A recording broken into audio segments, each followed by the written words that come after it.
to the YouTube channel of Coding Club of RVCE. I'm Naman, and today we're discussing the first problem of today's LeetCode contest, weekly contest 382. The problem is number of changing keys.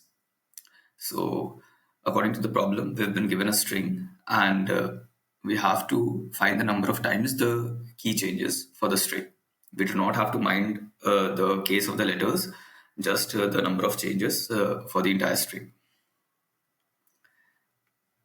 So for this example, the output should be 2.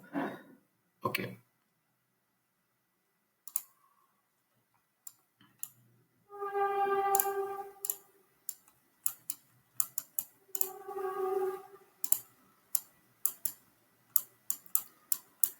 So since we do not have to worry about the case of the letters, we can convert this string directly to a lowercase alphabets. And then just count the number of times there's a mismatch in the consecutive characters of the string. So for this string, there are only 2 places where the mismatch occurs. So the answer for this would be 2. And that would be the algorithm for the code.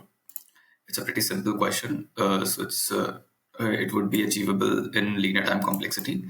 For this example, there are all the letters are the alphabet A. So there are no key changes, and hence the output is 0. That's it for the algorithm. Moving on to the code. This is the code. So as we discussed, we convert the string to lowercase alphabets. This is the function in C++ to convert the string into lowercase. And then we initialize a count variable to count the number of times the key changes. And we traverse the entire length of the string. If there's a mismatch in the consecutive characters, we increment the count variable. And finally, we return count. That's the entire code to the problem. Let's try submitting.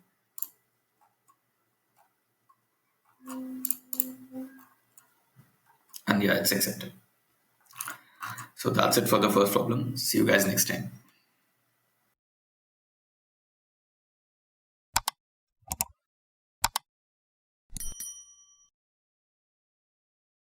Coding Club.